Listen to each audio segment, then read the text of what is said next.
September 1க்கு பிறகு மிகப்பெரிய ஒரு மாற்றத்தை எதிர்பார்த்து காத்து கொண்டு இருக்கக்கூடிய கும்பராசி என்பர்களே, கும்பராசி என்பர்கள் குடும்பத்தோடு இணைந்திருக்கக்கூடிய ஒரு காலகட்டமாக அமைய போது, கணவன் மனைவி பிரிந்திருந்தீங்கன்னா இணைந்திருக்கக்கூடிய ஒரு காலகட்டமாக இருக்கும்போது, செப்டம்பர் 1க்கு பிறகு இடமாற்றம் உங்களுக்கு அமையறதுக்கான வாய்ப்புகள் இருக்குது. அதன் மூலமாக நல்ல ஒரு மகிழ்ச்சியான வாழ்க்கையினுடைய தொடர்ச்சி உருவாகிறதுக்கான வாய்ப்புகள் இருக்குங்க.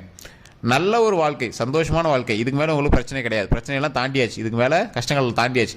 கடந்த சில 7 வருடங்களாக நீங்கள் பட்ட பாடு அவ்வளோதான் இல்லை. அதுலேயும் இன்னொரு 2 வருஷம் வந்து பாதசனியில் இருக்குது. இருந்தாலும் பழசை கம்பேர் பண்ணும்போது வரக்கூடிய ஒரு காலகட்டம் உங்களுக்கு மனமகிழ்ச்சியான காலகட்டம் அப்படின்னு சொல்லலாம். இந்த காலகட்டத்தில் கல்வியிலிருந்து கொஞ்சம் ஓரளவுக்கு பரவாயில்லையா இருக்கும். கல்வியில் இடமாற்றம் இருந்திருக்கும். இடத்துல, அதாவது நீங்கள் வசிக்கக்கூடிய இடத்துல இடமாற்றம் இருந்திருக்கும். இந்த மாதிரி நிறைய விஷயங்கள் மாற்றத்தினால் அமைஞ்சிருக்கும். பழசுலேயும் இந்த இடம் போயிட்டு வந்திருப்பீங்க, ஆனால் கஷ்டத்தை தான் அனுபவிச்சிருப்பீங்க. அந்த கஷ்டத்தெல்லாம் இனிமேல் தூக்கி போட்டுருங்க. இதுக்கு மேலே வாழ்க்கை சந்தோஷமான வாழக்கூடிய ஒரு நாட்களாக அமைய போது, ஒரு இடத்துல போய் ஒரு கொஞ்ச நாட்கள் உட்காந்து அந்த இடத்துல வந்து உங்களுடைய வருமானத்தை பெருக்கிட்டு உங்களுடைய கரண்ட் பிரச்சனைலாம் தீர்த்துட்டு மறுபடியும் நீங்கள் உங்களுடைய பூர்வீக இடத்துக்கே நீங்கள் வந்து வரப்போறீங்க. மகிழ்ச்சியோடு வரப்போறீங்க, ஃபேமிலியோடு வரப்போறீங்க, சந்தோஷமாக இருக்கிறதுக்காக வரப்போறீங்க. இந்த ராசிக்காரர்களை பொறுத்த வரைக்கும் ஒரு நன்மை தரக்கூடிய ஒரு காலகட்டமாக வரக்கூடிய காலகட்டங்கள் அமைய போகுது. அதை பற்றி தான் இந்த வீடியோவில் பார்க்க போகிறோம். எந்த அளவுக்கு நன்மை, எந்தெந்த விஷயத்தில் நன்மைங்கிறது எல்லாமே நம்ம தெரிஞ்சுக்கலாம். இந்த ராசிக்காரர்கள் கண்டிப்பாக நான் சொல்கிறத மறக்காமல் இந்த வீடியோவில் பார்த்துட்டு இருந்தீங்க அப்படின்னா நடுவில் நான் சொல்கிறேன், அதை மறக்காமல் ஸ்கிப் பண்ணாமல் செய்யுங்க. அதனால் மிகப்பெரிய நன்மை உண்டாகும். அதை மறக்காமல் செய்யுங்க. இந்த கும்பராசிக்காரர்கள் வேறு ஏதாவது ஒரு டவுட் இருக்குது சார், இந்த விஷயம் வந்து நடக்குமா நடக்காதான்னு ஒரு சந்தேகம் இருந்துகிட்டே இருக்குது, தொழிலில், திருமணத்தில், கல்யாணத்தில், வசியத்தில், ஏதோ ஒரு விஷயத்தில் வந்து உங்களுக்கு பிரச்சனை இருக்குது அப்படின்னா மறக்காமல் கமெண்ட் செக்ஷனில் டைப் பண்ணுங்கள். உங்களுக்கான தீர்வை கீழே ஒரு ஃபோன் நம்பர் கொடுத்துருக்கு. டிஸ்கிரிப்ஷன்லேயே ஃபோன் நம்பர் இருக்குது. அந்த ஃபோன் நம்பருக்கு ஃபோன் பண்ணி உங்களோட பிரச்சனையை சொல்லி நீங்கள் வந்து சால்வ் பண்ணிக்கலாம். அதே மாதிரி நீங்கள் வந்து டிஸ்கிரிப்ஷனில் நம்பர் இருக்கிறது மட்டும் இல்லாமல் ஃபேஸ்புக்கில் பார்த்துருக்கீங்க அப்படின்னா ஸ்க்ரீன்லேயே நம்பர் ஓடிட்டுருக்கும். அந்த நம்பருக்கு ஃபோன் பண்ணிங்க அப்படின்னா உங்களுடைய பிறந்த தேதி, பிறந்த நேரம், பிறந்த ஊர் சொன்னீங்க அப்படின்னா போது A to Z உங்களுடைய வாழ்க்கையில் அடுத்து என்ன பண்ணணும் அப்படிங்கிறது A to Z சொல்லிடுவாங்க. இந்த கும்பராசிகள் நிறைய கஷ்டப்பட்டுருப்பீங்க சார். உங்களுடைய பண்பு நலங்கள் அப்படின்னா நீங்கள் வந்து ஆளுகின்ற ராசி. ஒரு எக்ஸாம்பிள் சொல்லணும்னா ராஜராஜ சோழன் உங்களோட ராசி தான், சதய நட்சத்திரம். ராஜராஜ சோழனே உங்களோட ராசி தான். ஒரு இடத்துக்கு போனீங்க அப்படின்னா அதை வென்றுட்டு தான் வருவீங்க. உங்களுடைய வளர்ச்சி மற்றவர்களை பொறாமைப்பட வைக்கக்கூடிய அளவுக்கு இருக்கும். அதனாலேயே இருக்கும் போது உங்களை வந்து இந்த கடந்த சில வருடங்களாக வாட்டி வதச்சிருச்சு. மருத்துவ ரீதியான விஷயங்கள் ஒரு 4-5 நாட்கள் மருத்துவமனையில் இருந்திருப்பீங்க. தேவையில்லாமல் மருத்துவ இடங்களுக்கு அடிக்கடி போக வேண்டிய ஒரு காலகட்டமாகவும் அமைஞ்சிருக்கும். தொழிலில் நிறைய கஷ்டங்களை சந்திச்சிருப்பீங்க. பணம் கொடுத்து ஏமாந்துருப்பீங்க. அந்த பணம் எல்லாம் திரும்ப வருமா அப்படின்னு வெயிட் பண்ணிட்டு இருந்திருப்பீங்க. ஓரளவு கடனெல்லாம் அடைச்சிருப்பீங்க. சில நகை இதெல்லாம் வந்து மாற்றி பேங்க்கில் வைக்கிறது, சில விற்கிறது, இந்த மாதிரி நிறைய கஷ்டங்கள் நீங்கள் வந்து அனுபவிச்சிருப்பீங்க. தொழிலில் முன்னேற்றம் தரக்கூடிய ஒரு காலகட்டம், தொழிலில் மிகப்பெரிய முன்னேற்றம் தரக்கூடிய ஒரு காலகட்டம். அந்த தொழிலில் முன்னேற்றம் இருந்தாலும் நிறைய முன்னேற்றம் இருந்திருக்கும். தொழிலெலாம் பயங்கரமான முன்னேற்றம் இருந்திருக்கும். தொழிலில் முன்னேற்றம் இருந்தாலும் அதற்கு ஏற்றாறு போல் மன மகிழ்ச்சி கொஞ்சம் கம்மியாக இருந்திருக்கும். உங்களுக்கு வருமானத்தில் சம்பளம் அதிகம் பண்ணி கொடுத்துருப்பாங்க. இல்லை இடமாற்றத்தினால உங்களுக்கு மன மகிழ்ச்சி இல்லாமல் இருந்திருக்கும். அந்த இடத்துல வேலை பார்க்கக்கூடிய சார் என்ன பண்ணே தெரியல, தெரியாமல் போய் மாட்டினேன் அப்படிங்கிற மாதிரிலாம் இருக்கும். அங்கேருந்து ரிட்டன் வேறு கம்பெனிக்கு போக முடியல சார், அது என்ன பண்ணுறது தெரியல சார் அப்படிங்கிற மாதிரி இருந்திருக்கும். என்ன பண்ணுறதுனே தெரியாமல் தவிச்சிட்டு இருக்கிற ஒரு காலகட்டத்தில் இருந்த நீங்கள் தற்போதுமே ஒரு இடமாற்றத்தினால ஒரு மனக்குழப்பத்திலே இருப்பீங்க. இந்த இடம் மாற்றம் அப்படிங்கிற ஒரு விஷயம் தான் இப்போ உங்களுக்கு ஒரு மிகப்பெரிய கஷ்டத்தை உருவாகியிருக்கும். உங்களுக்கோ அல்லது உங்களுடைய மகன் மகளுக்கோ இல்லை உங்களோட வீட்டுக்காரருக்கோ வீட்டில் உங்களோட ஒய்ஃபுக்கோ ஒரு துறை ரீதியான இடம் மாற்றமாக இருந்திருக்கும். கவலைப்பட தேவையில்லை. இது வந்து இப்போ இதன் டெம்பரரியாக தான் நீங்கள் வந்து போயிட்டுருங்க. அதனால் ஒன்றும் பிரச்சனை இல்லை. அதுக்கப்புறம் நீங்கள் வந்து ரெகுலராக உங்களுடைய பூர்வீக இடத்துக்கே வந்து மகிழ்ச்சியாக இருக்கக்கூடிய ஒரு காலகட்டம் தான். இருந்தாலும் தற்போதைய நிலைமையில் இப்படி இருக்கே அப்படின்னு உங்களுக்கு மன வருத்தம் இருந்திருக்கலாம்.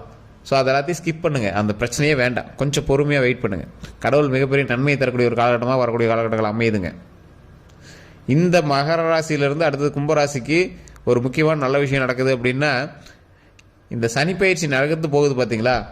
இந்த சனிப்பயிற்சி வந்து நகர்ந்து போகக்கூடிய ஒரு பாத சனியில் தான் இருக்குது. உங்களை வாட்டி வதக்கூடிய நேரம்லாம் வாட்டி வதக்கிருச்சு. இதுக்கு மேலே பிரச்சனை இல்லை. கொஞ்சம் மகிழ்ச்சியாக இருக்கக்கூடிய ஒரு காலகட்டம் தான். பிரச்சனைலாம் தூக்கி போட்டுடலாம். இதுக்கு மேலே சந்தோஷத்தை மட்டுமே கையாளக்கூடிய ஒரு காலகட்டம். குலதெய்வத்தினுடைய வழிபாடு, குலதெய்வ வழிபாடு பண்ணிங்க அப்படின்னா ஆட்டோமேட்டிக்காக உங்களுக்கு நன்மை நடந்தே தீரணும். ஸோ அந்த மாதிரி நன்மை நடக்கக்கூடிய ஒரு காலகட்டம். குலதெய்வம் தான் உங்களை காப்பாற்றும். ஒரு இடத்துல போய் இருக்கீங்க அப்படின்னா அந்த இடத்துல இருந்து நீங்கள் அடுத்தடுத்த ஸ்டெப்பு நீங்கள் வந்து வளர்ந்துட்டு தான் வருவீங்க. பூர்வீகம் உங்களுக்கு செட் ஆகாது முன்னாடி சொல்லியிருப்பாங்க. உங்களோட ஜாதகத்தை எடுத்து பார்த்தீங்க அப்படின்னா பூர்வீகம் செட் ஆகாது அப்படின்னு சொல்லியிருப்பாங்க.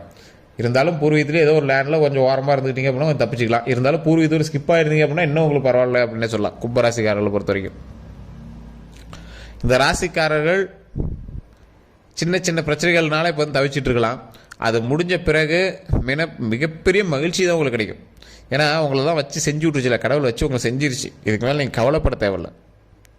ஏற்கனவே அட்டி வாங்கியாச்சு, இதுக்கு மேலே உங்கள் இறுக்கி பிடிச்ச கழுத்து கொஞ்சம் ரிலாக்ஸாக கை எடுக்கும்போது உங்களுக்கு ஒரு ரிலாக்ஸேஷன் கிடைக்கும்ல, அந்த ரிலாக்ஸேஷனில் தான் இருக்கீங்க. இல்லைடா மறுபடியும் வேறு இடத்துக்கு போய் இருக்கணுமா அப்படிங்கிற ஒரு காலகட்டத்தில் நீங்கள் வந்து யோசிச்சுட்டு இருந்திருப்பீங்க. அந்த இடத்துக்கு போய் நீங்கள் நிற்கும் போது உங்களுக்கு ஒரு அளவுக்கு பதட்டமும் பயமும் இருந்தாலும் போக போக அது உங்களுக்கு சரியாயிடும். ஒரு பெரிய ஒரு மாற்றம் ஒன்றும் உங்களுக்கு தெரியாது, எந்த பிரச்சனையும் உங்களுக்கு வந்து தெரியாது. மைண்டு ஃப்ரீயாக இறை வழிபாட்டோட நீங்கள் வந்து உங்களுடைய குலதெய்வ வழிபாட்டோட நீங்கள் ஒரு இடத்துல போய் இருந்தீங்க அப்படின்னா அதற்கு பிறகு வரக்கூடிய விஷயங்கள் எல்லாமே மன மகிழ்ச்சியாக தான் இருக்கும். உடல் ரீதியான விஷயங்களில் கொஞ்சம் கவனம் தேவை. நீங்கள் நல்லா தூக்கி பல நாள் இருக்கும் சார், நல்லா தூக்கி பல நாள் சார், தூக்க மாத்திரை போனால் தான் சார் தூக்கமே வருது அப்படிங்கிற ரேஞ்சில் தான் இருப்பீங்க. அது எல்லாமே கொஞ்சம் கொஞ்சம் நாட்களில் மாறிடும், சரியாயிடும். ஏன்னா இப்போது நீங்கள் வந்து யாருடைய காலகட்டத்தில் இருக்கீங்க, சனியினுடைய காலகட்டத்தில் இருக்கீங்க. அப்போ என்ன பண்ணுவோம், உங்களுக்கு வந்து பகுத்தறிவை கொடுக்கும். பகுத்தறிவு மட்டும் இல்லாமல் வாழ்க்கையை எப்படி நடத்தணும் அப்படிங்கிற மிகப்பெரிய பாடத்தை கற்பிக்கும். சனி பகவான் உங்களுடைய வாழ்க்கையில் இருக்கார் அப்படின்னா பாடம் தான் உங்களுக்கு கற்றுக் கொடுப்பார். இந்த மாதிரி இருக்கணும், இந்த மாதிரி இருக்காது, இது வந்து மிகப்பெரிய பாடமாக தான் கற்றுக் கொடுப்பார் சனி பகவான். அது நிறைய பேருக்கு தெரியறதில்ல சார், வச்சு செஞ்சிருச்சு சார் அப்படி இப்படிங்க. நிறைய பேருக்கு தெரியாத ஒரு விஷயம் அதுதான். சனி பகவான் உங்கள் வாழ்க்கையில் இருக்கிறார் என்றால் மிகப்பெரிய பாடத்தை உங்களுக்கு கற்றுக் கொடுக்க போகிறார். இத்தனை நாள் நீங்கள் பட்ட கஷ்டமெல்லாம் உங்களுக்கு சனி பகவான் கொடுத்த பாடம். இவ்வளோ லக்ஸுரியஸாக இருந்த இது இல்லாமல் உன்னால் இருக்க முடியும் அப்படின்னு உங்களை வந்து கற்றுக் கொடுத்துட்டார். இதுக்கு மேலே நீங்கள் போய் ஒழுங்காக இருக்கணும் அப்படிங்கிறத உங்களுடைய வாழ்க்கை. எவ்வளோ பில்டப்பாக இருந்தால் இதுக்கு மேலே அந்த பில்டப்லாம் இல்லைன்னு ப்ரூவ் பண்ணிட்டேன் அப்படின்னு தெரிஞ்சுக்க வச்சிட்டோம். எவ்வளோ அழகாக இருந்தால் அது அழகெல்லாம் இல்லைன்னு ப்ரூவ் பண்ண வச்சிட்டேன். எவ்வளோ அறிவாக இருந்தேன் அந்த அறிவே இல்லை அப்படின்னு ப்ரூவ் பண்ண வச்சிட்டாங்க. எப்படிலாம் நீ ஜாலியாக இருந்த உன்னை எவ்வளோ கஷ்டப்பட வச்ச பார்த்தியா அப்படின்னு உங்களுக்கு ப்ரூவ் பண்ண வச்சிட்டாங்க. இதெல்லாம் வாழ்க்கையினுடைய தத்துவம். அதை வந்து சனி பகவான் உங்களுக்கு வந்து உணர்த்தியிருக்கார். ஸோ இந்த மாதிரி மாற்றத்தின் மூலமாக நிறைய கஷ்டங்களை அனுபவித்து உங்களுக்கு வரக்கூடிய காலகட்டங்கள் ஒவ்வொன்றா சரியாகிட்டே வரும். சில மாதங்கள் சில வருடங்கள் எடுக்கலாம், இருந்தாலும் உங்களுடைய பிரச்சனைகள் சரியாயிடும். மறுபடி குடும்பத்தோடு இணைந்து சந்தோஷமாக இருக்கக்கூடிய ஒரு காலகட்டம் அமையும். குழந்தையினுடைய உடல் ஆரோக்கியத்தில் கவனம் தேவை. குழந்தையினுடைய உடல் ஆரோக்கியத்தில் கவனம் தேவை. திருமணம் ஆகாதவர்களுக்கு திருமணம் நடப்பதற்கான 90% வாய்ப்பு இதுக்கு மேலே இருக்குது. குழந்தை இல்லாதவர்களுக்கு குழந்தை பிறப்பதற்கான 90% வாழ்க்கை இதுக்கு மேலே இருக்குது. குழந்தைகளினுடைய ஆரோக்கியத்தில் கவனம் தேவை. அது 100% நீங்கள் வந்து கவனமாக தான் இருந்தே ஆகணும். இடம் மாற்றம், ஆறு தாண்டி கடல் தாண்டி ஏரி தாண்டி இந்த மாதிரி இல்லையா, கடல் தாண்டியாவது நீங்கள் வந்து இருந்துட்டு வருவீங்க. அப்படி இல்லையா, ஒரு ஆறு தாண்டி நடுவில் நதி, அந்த நதி தாண்டி நீங்கள் இருந்து இருக்கக்கூடிய ஒரு காலகட்டமாக இருக்கும். என்ன சார் நதி தாண்டி, அது என்ன புரியலையே அப்படின்னா, ஒரு மாவட்டம் தள்ளியோ அல்லது மாநிலம் தள்ளியோ ஒரு ஆற்றை தாண்டி தான் நீங்கள் வந்து இருப்பீங்க இப்போ இருக்கக்கூடிய இடத்துலேருந்து. அது ஒன்றும் பெரிய பிரச்சனை இல்லை, மறுபடியும் அந்த உங்களோட இடத்துக்கு வந்துடுவீங்க. ஒன்றும் பெரிய லாஸ் கிடையாது, பெரிய நஷ்டம்லாம் கிடையாது. உங்களோட நஷ்டம்லாம் நீங்கள் சந்திச்சாச்சு சார், நிறைய பண இழப்புகளை சந்திச்சாச்சு சார், நகையெல்லாம் பாதி விற்றுருப்பீங்க, நேரெலாம் ஏதாவது மாற்றி விற்றுருப்பீங்க, நிறைய கஷ்டங்கள்லாம் சந்திச்சாச்சு சார். என்ன பண்ணுறதுனே தெரியாமல் இருக்கக்கூடிய சொந்த வீட்டில் இருந்தெல்லாம் நீங்கள் வந்து வெளியே போயிருப்பீங்க சார். கஷ்டத்தெல்லாம் நீங்கள் தாண்டியாச்சு, அவ்வளோதான். இதுக்கு மேலே சந்தோஷமான காலகட்டம். உங்களோட குடும்பத்தில் ஒரு 2-3 பேருக்கு வந்து சனி பேச்செல்லாம் நடந்திருக்கும். மன கஷ்டத்தில் உச்சித்தெல்லாம் போயிட்டு வந்துருப்பீங்க. என்னடா வாழ்க்கை இதுலாம் நீங்கள் வந்து போயிட்டு வந்துருப்பீங்க. இதுக்கு மேலே பிரச்சனையே கிடையாது. ஸோ இந்த காலகட்டத்தில் உங்களுக்கு உறுதுணையாக இருந்தது கடவுள். அந்த கடவுள் வழிபாடும் அந்த கடவுளினுடைய உறுதுணையும் தான் உங்களை வந்து காப்பாற்றுச்சு அப்படின்னே சொல்லலாம். அதில் முக்கியமாக உங்களுடைய குலதெய்வம். இந்த காலகட்டத்தில் நீங்கள் என்ன தப்பிக்கணும் அப்படின்னா வணங்க வேண்டிய 2 தெய்வங்கள் இருக்குது, விநாயகர், ஆஞ்சநேயர். விநாயகர் வழிபாடு பண்ணிங்க அப்படின்னா, ராகு கேதுவோடு இணைந்து இருக்கக்கூடிய விநாயகர் வழிபாடு பண்ணிங்க அப்படின்னா அடுத்தடுத்த நேரங்களில் உங்களுக்கு வரக்கூடிய காலகட்டங்களில் மகிழ்ச்சி மட்டுமே உண்டாகும். பிரச்சனைகள்லேருந்து வெளியே வந்துடலாம்.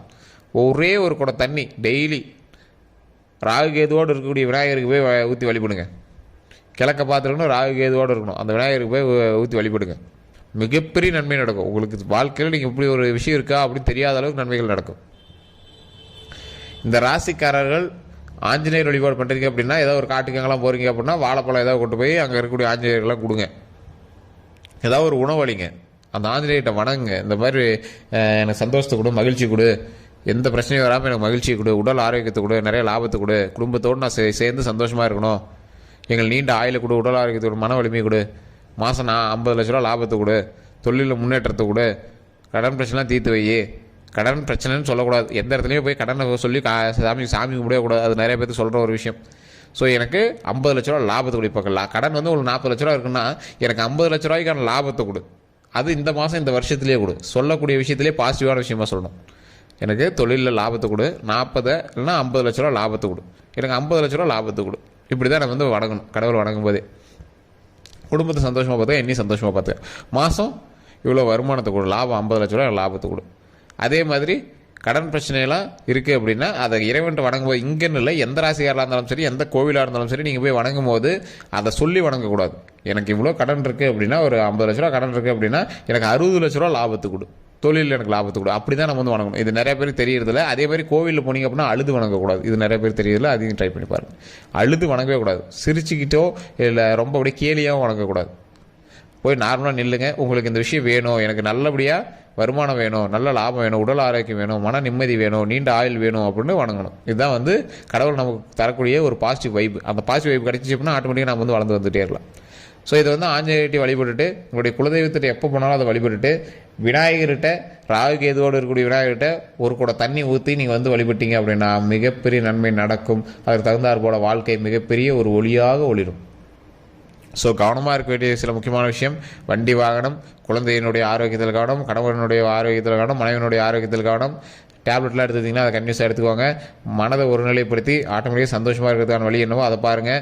நல்ல மகிழ்ச்சியான ஒரு காலகட்டமாக வரக்கூடிய காலகட்டங்கள் அமைய போகுது. அதுக்கு என்னெல்லாம் ஸ்டெப் எடுக்கணுமோ அதெல்லாம் ஸ்டெப் எடுக்க ஆரம்பிங்க. தொழிலில் நல்ல முன்னேற்றம் இருக்கக்கூடிய ஒரு காலகட்டம் தான். கடன் பிரச்சனை எல்லாமே இனிமேல் வரக்கூடிய காலகட்டங்கள் அடிச்சிருவீங்க. அதனால் அதுக்குமே ஸ்டெப் எடுங்க. வேறு எந்த ஒரு தகவலாக இருந்தாலும் மறக்காம கமெண்ட் செக்ஷனில் பார்த்துருங்க. இதுவரை நம்ம சேனல் சப்ஸ்கிரைப் பண்ண சப்ஸ்கிரைப் பண்ணி அதில் பெல் பண்ணி மறக்காம ப்ரெஸ் பண்ணிக்கோங்க.